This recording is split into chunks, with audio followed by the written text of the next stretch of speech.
Welcome to Heart Magic Wisdom. Today's video is about fear of rejection. And so there are two components, fear and rejection.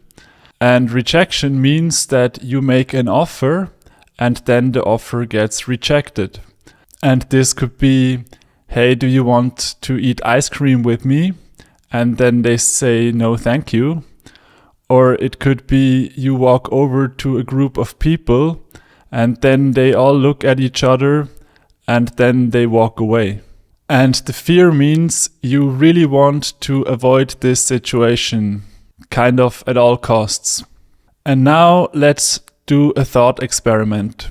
Let's say you were the richest, most charismatic person in the world who needs absolutely nothing, and everybody would know that. How could you now still have fear of rejection? Because the meaning is now completely different. You walk up to somebody and you ask, do you want to have some ice cream with me? And whatever they say, if they say yes or no, to you now it's clear it has nothing to do with you. Because you would know and they would know that it's a nice offer and maybe they are just busy or whatever and they can't take you up right now on your offer. But you know it has nothing to do with you. So if it was like that, it's kind of hard to develop fear of rejection because it's an honest offer and well, maybe they just didn't have time right now or something. But for most of us, it's not like this.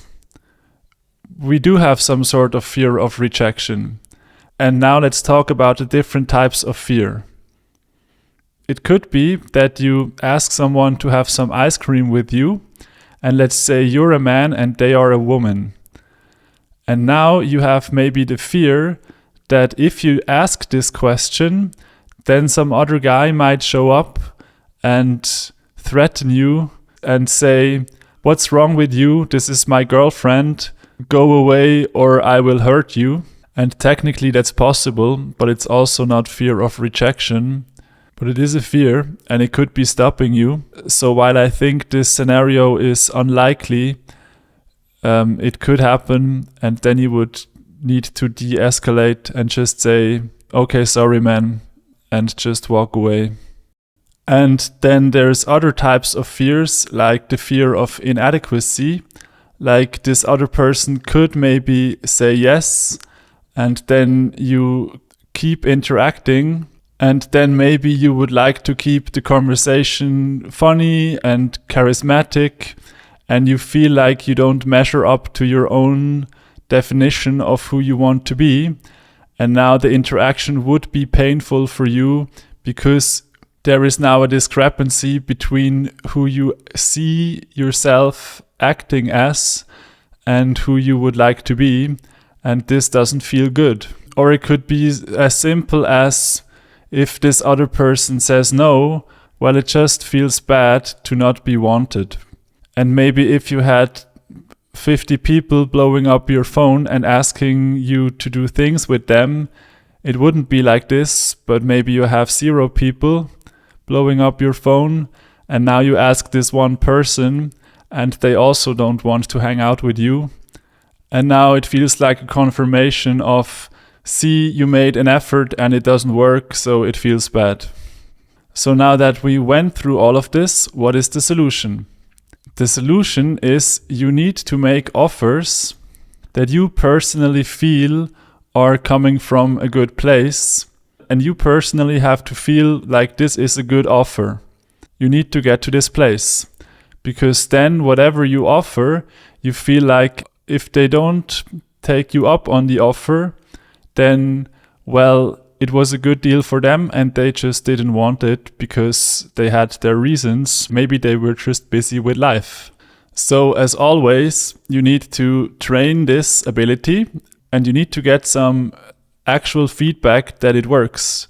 Because one step of this process is about the mind stuff. So you think about how it should be and it would be. And that's important. But also then you just need the repetitions of seeing that people react nice to you and things work out. So be a little bit creative. I mean, you could just, for example, go volunteer somewhere where people actually feel like you are helping. And then obviously people will react well to you and you will feel like, well, I'm doing something good here. So if you don't want my help, that's fine. I mean, it doesn't really matter. This was just the first idea that came to mind. Maybe if you are invited to a cool party, maybe you can ask 3 or 4 people if they want to go with you because you're going anyway. And then you're outcome independent. It doesn't matter if they say yes or no. You know that the party is going to be cool. And if they don't come, nothing changes for you. Things like this. And the biggest problem that you can have is the fear of being inadequate. Because the easier type of fear is when you are afraid of stuff outside of you. When you think, I'm kind of okay, but maybe something bad will happen from the outside. And a more annoying type of fear is when you're afraid that you might do something wrong, or even that maybe you're just the wrong person in the wrong place. These are situations where you basically grew up as a child and the world acted against you, and now they made you believe that you are the problem, when in fact you were just a baby.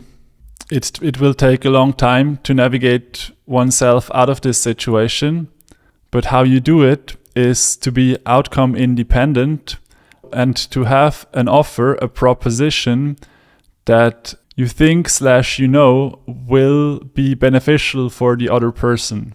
And also you have to know that some people just get off on being mean. So let's say your worst fear is you walk up to a group of people and then they all just look at each other like, who's this guy? And then they walk away. I mean, you just have to realize that even if this would happen, theoretically, it has nothing to do with you, because people who are in a good place and enjoyable to be around, these kinds of people wouldn't do it. So maybe they rejected you, but it doesn't matter. Think about it from the other perspective. I mean, if you look at it from your perspective and someone came up to you and offered you something, and you can see that they think it's a good offer, it just means you're in a bad place. If somebody comes to you with a good offer, why would you be rude to them if your life was okay? But yeah, I feel like fear of rejection may make sense. But in most cases, it's just that you aren't sure about who you are and where you're coming from. You haven't introspected enough and asked yourself, am I making a good offer? And maybe in the back of your mind, there's a part of you that thinks, well, this offer isn't even that good. So now you have the fear. I mean, another example is, let's say you're giving out money. Let's say you go out, you have thousands of dollars on you, and you walk up to a person, hey, do you want $1,000?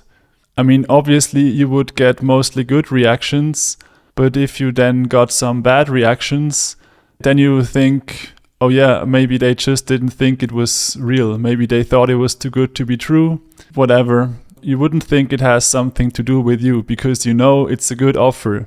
$1,000 for free. And of course here maybe people are right to be skeptical, to think it's too good to be true, because some things are too good to be true, but you know what I mean. If you are sure about your offer, you introspected, you thought it through, and you came to the conclusion that it's a good offer, now all you need is to have a lot of repetition with other people, so you don't only know it mentally, but you also learned it by living through it, by getting the repeated interactions where your body learns, of course, people react well to a good offer. Like you would also react well to a good offer. Everybody appreciates a good offer. Okay, thank you for watching. I hope this was helpful. If you have any questions or comments, please let me know, and see you soon.